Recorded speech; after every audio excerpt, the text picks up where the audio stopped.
All right, Alexander, let's discuss the sanctions. I think we're on the sixth round of sanctions from the European Union, and things are not going too smoothly for the approval of these sanctions. We've got some countries that are pushing back against this oil embargo that Ursula really wants to get through, and Borrell. I mean, they really want this oil embargo bad, but some countries are pushing back, most notably Hungary.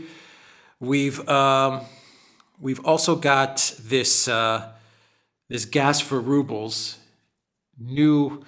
It's not a new payment scheme, new approval scheme that the EU has floated out there, which is really just pathetic and sad. But the EU has found a way to circumvent the narrative that when companies pay for gas in rubles, well, they're not really breaking the sanctions policy. And it's pretty much a capitulation from the European Union saying that, we need Russian gas and we have not figured out any way around it. We have Germany, which came out with an announcement just the other day and said that in 7 months they'll be completely off of Russian oil. That's their goal.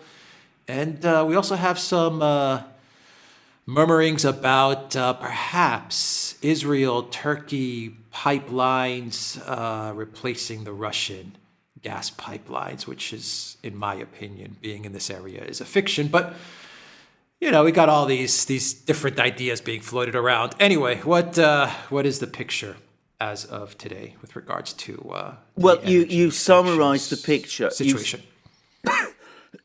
You summarized the picture, as always, with great clarity and precision.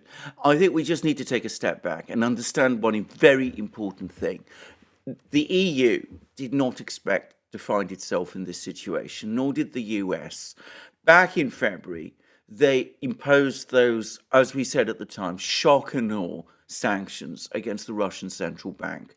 They froze its assets and they sanctioned the central bank, forbidding Western companies, Western businesses, Western banks, Western financial institutions from having anything to do with the Russian central bank. Now, we've been hearing from lots of people about how Russian plans are not going to timetable, they're not working out in the fighting in Ukraine, even though the Russians have never actually told us what their exact plans are, and they've never announced a timetable.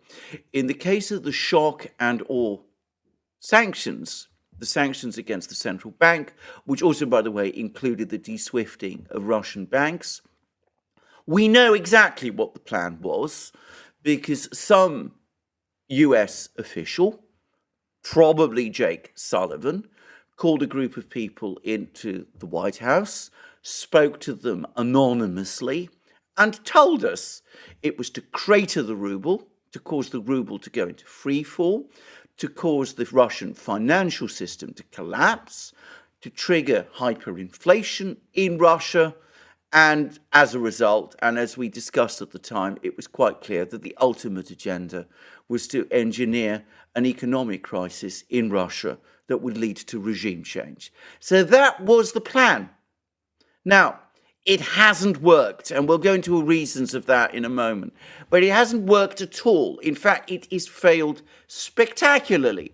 So having failed, they've now been looking to do things which back in February they swore that they would never do because of the enormous impact they would have on the Western economies. And so we've had talk about oil sanctions. And what they were going to do was that they were going to prohibit imports of Russian oil to the EU. The US, of course, has also already, and Britain, have already pretended that they were going to prohibit imports of Russian oil. But what they're finding is that certain states within the EU, including, of course, Hungary, but, Hungary is the one that gets talked about. But you get other important Central European states as well.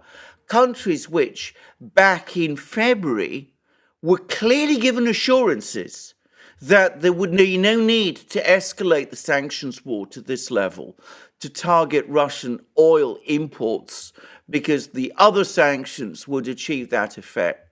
Those countries are now pushing back and they're saying, look, what you are proposing to do is going to destroy not Russia's economy, but ours.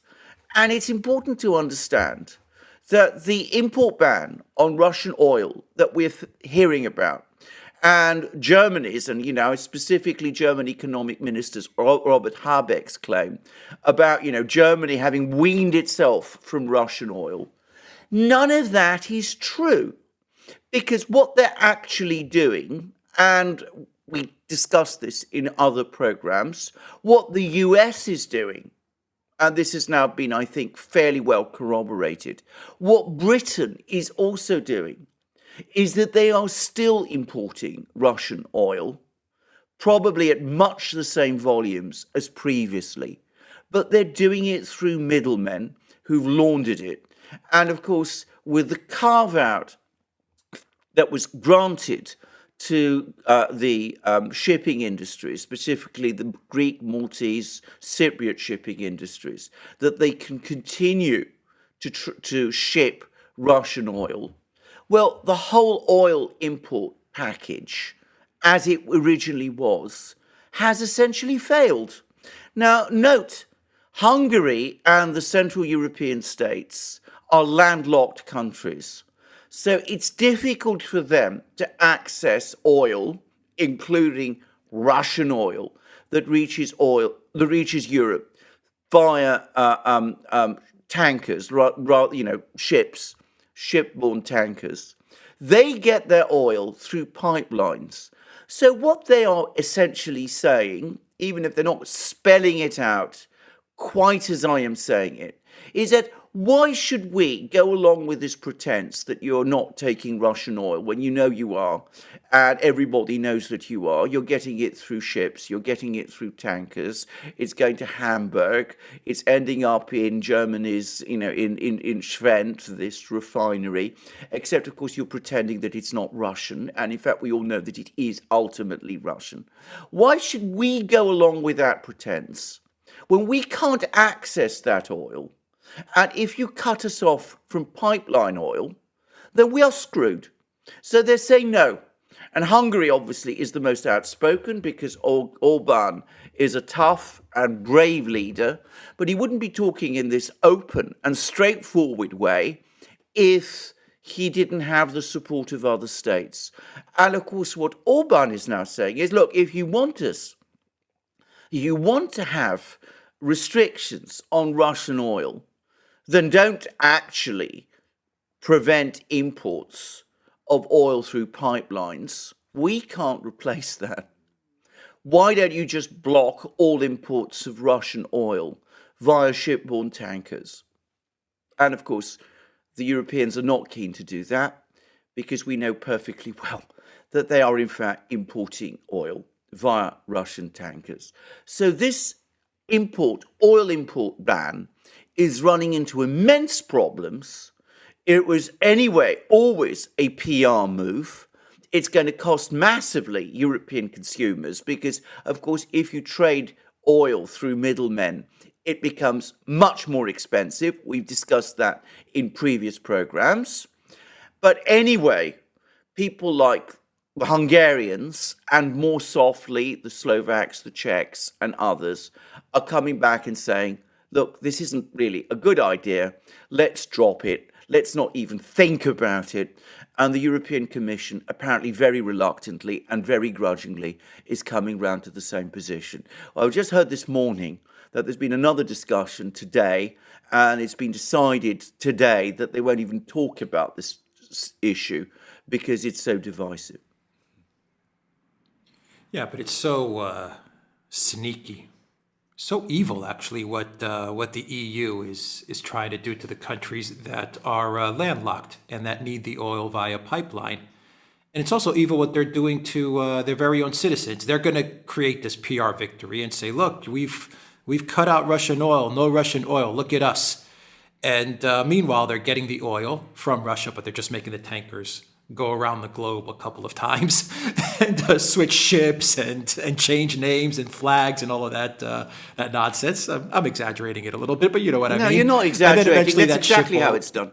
Yeah, yeah. I mean, I'm making it a little more colorful, and eventually that ship arrives at a port in, say, in Rotterdam. I don't know, whatever, and that oil, gets offloaded, unloaded, and there you have it. So all of these countries that have access to seaports, they're fine. They're going to get their Russian oil. It's going to be super expensive. They're not going to call it Russian oil. It's going to be super expensive. They'll pass it on to the consumer, and they'll say, look, you're sticking it to Putin. Doesn't matter if you're paying 20 euros a liter. You're sticking it to Putin.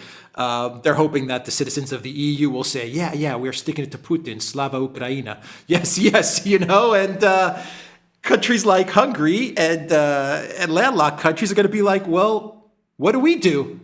How do we get these ships to come to us? Well, you can't.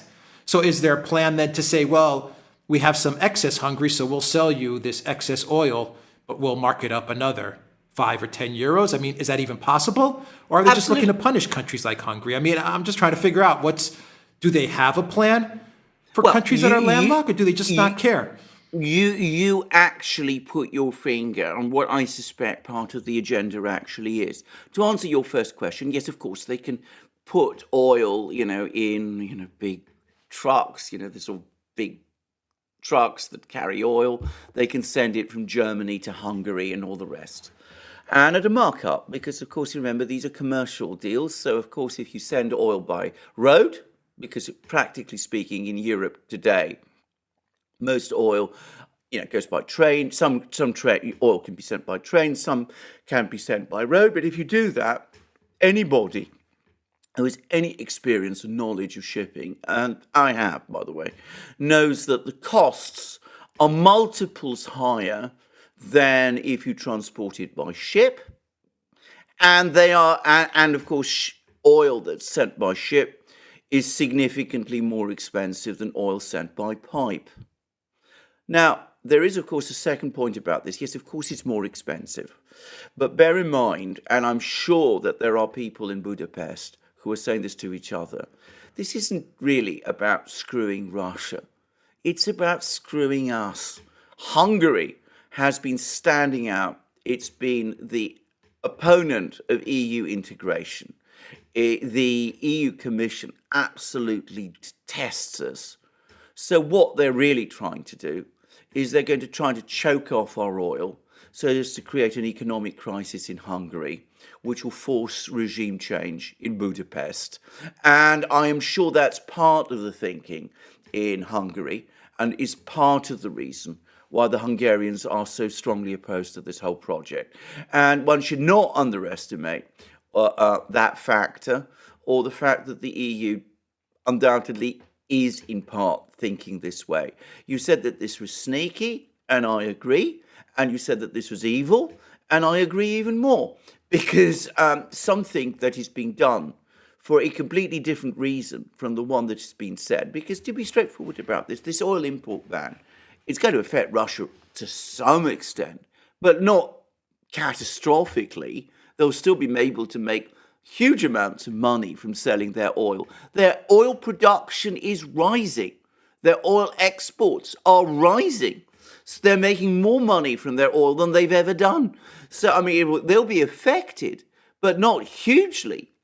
The countries that will be smashed will be the Central European ones, Hungary first and foremost, and this is as much targeting Hungary as it is targeting anyone else. That's right. I mean, India, China, they're buying a lot of oil from what I'm reading. They're buying a lot of oil, but they actually think that Orban is that stupid.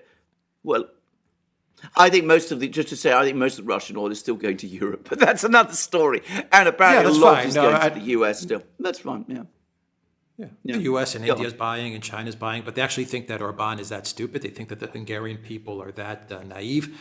They think that all the countries that are landlocked in Central Europe are that dumb that they're going to go along with this. When at the end of the day, what they're looking to do is obvious. It's clear. Keep Germany down, deindustrialize Germany, and Now they're saying, while we're at it, this is our opportunity to finally get rid of Orban, destroy the Hungarian economy. People will get upset with Orban. This is their thinking. People are going to get upset with Orban. They're going to get rid of him. And we got our regime change in Hungary as well, because Orban was naive enough to say, yeah, okay, let's put an embargo, let's put a ban on Russian oil, no problem. EU solidarity. I mean, these people in Brussels, they really think they are the smartest people in the room, and that everyone else is a nitwit. And while you answer that question, get into their other nitwit idea, their cover-up, their capitulation with regards to gas for rubles, which is just really, what a story that is. Well, let's deal with the first point about did they consistently underestimate Orban. I mean, they really thought that they could impose sanctions on Hungary, because that's what effectively this is. I mean, really devastating sanctions on Hungary, and that Orban wouldn't realise what they were up to. But that was exactly how they think. And I am afraid, don't underestimate them, because at the moment it looks as if this project of this import ban on Russian oil is off the books. But these people, as we know, don't give up. The pressure that's going to be on other East European and Central European states over the next few weeks is going to be enormous. And of course, if Orban is isolated, they can always threaten to take away Hungary's voting rights on the European Council on some pretext or other. And of course, if they do, they can simply, if they got all the other states in agreement, they can simply press forward and impose these sanctions anyway. So Orban is not that stupid. Orban saw it through it at once. So did people in Hungary. So did people in Budapest. It's failed for the moment. It's probably failed, definitely. But don't underestimate the ruthlessness and the cynicism of these people and their willingness to pull every lever and every string in order to get their way. So, this story isn't over. Let's talk about a story that looks like it probably is over, and that's gas for rubles. Now, this is one of the most ludicrous affairs. And can I say that there's clearly been some kind of edict in London, which is that the British media doesn't mention this. I mean, we know about this from Bloomberg, because Bloomberg's carried this story.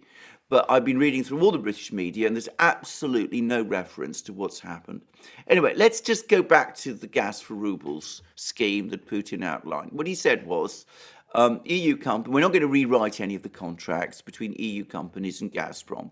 And these EU companies, they're required by their contracts to pay for their gas in euros. So what they must do is that they pay for their gas in euros to Gazprom Bank. They simultaneously open with Gazprom Bank corresponding ruble accounts.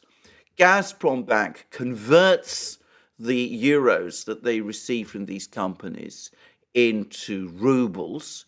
The rubles are then paid into these corresponding ruble accounts, and then are paid out of those accounts to Gazprom.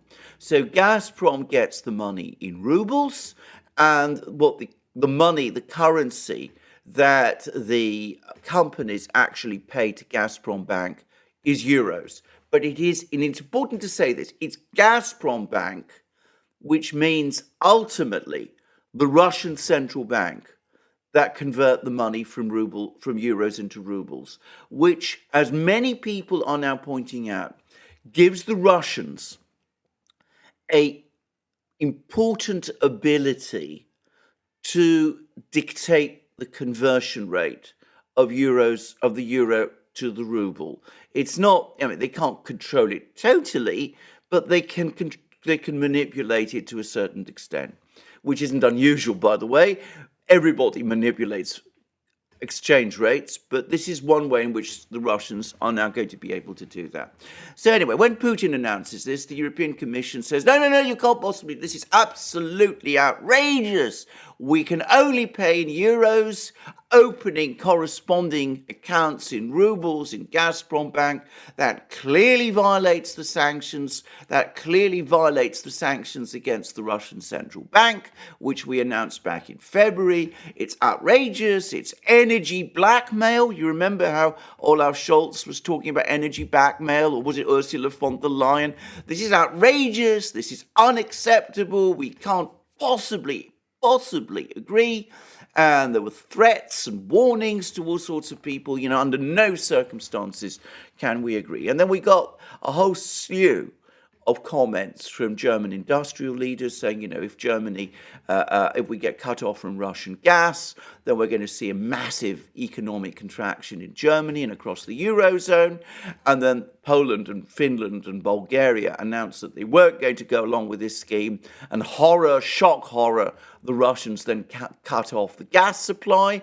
And there's all this talk about, finding alternative supplies, LNG from the US, but that would be 5-10 years away in the future before it comes in any volumes.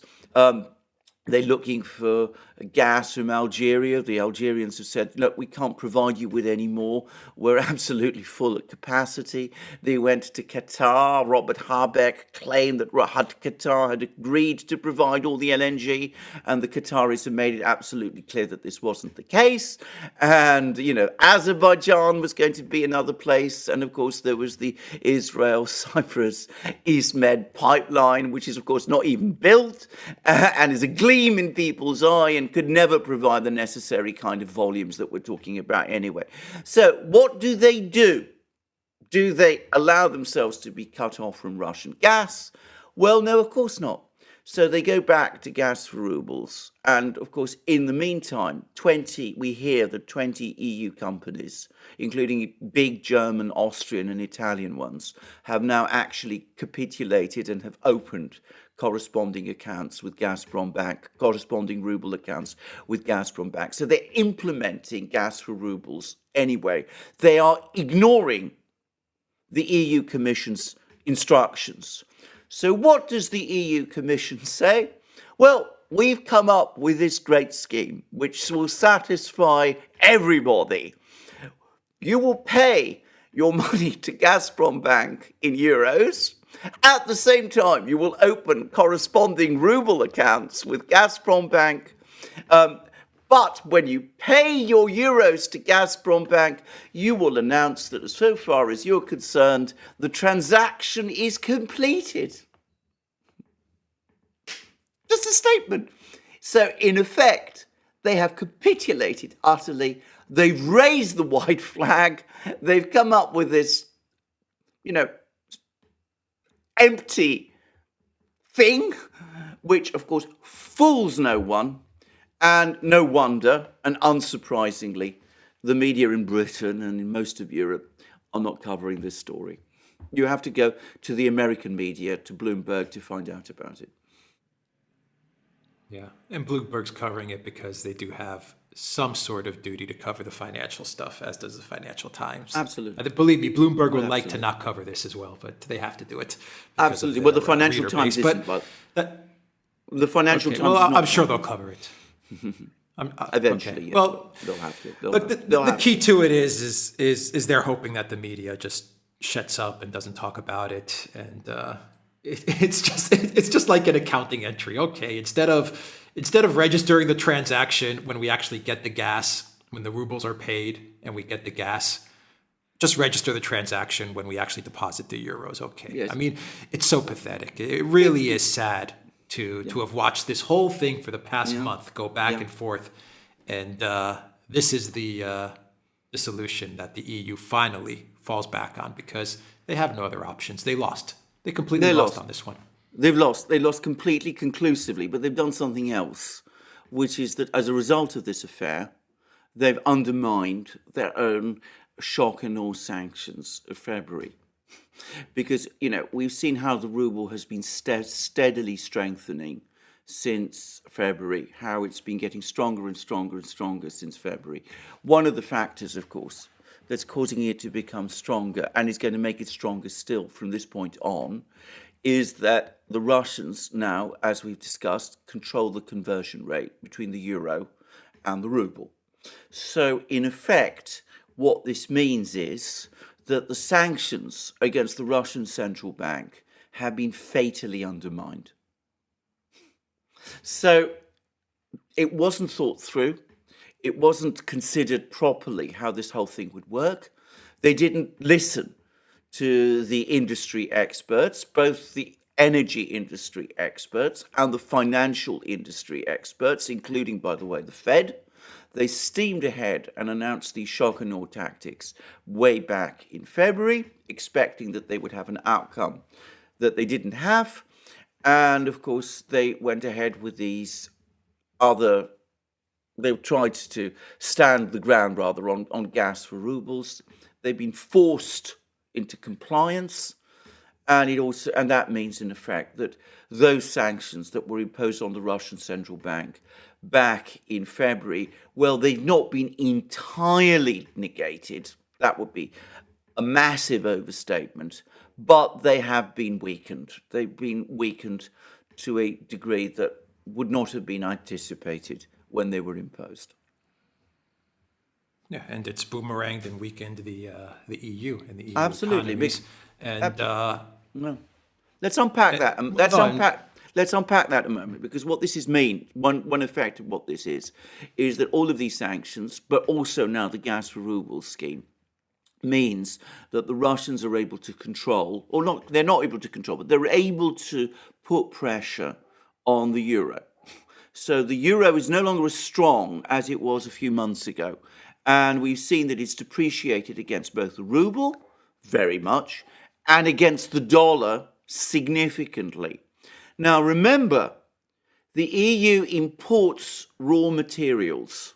It imports oil, it imports metals, it imports all kinds of things from all over the world.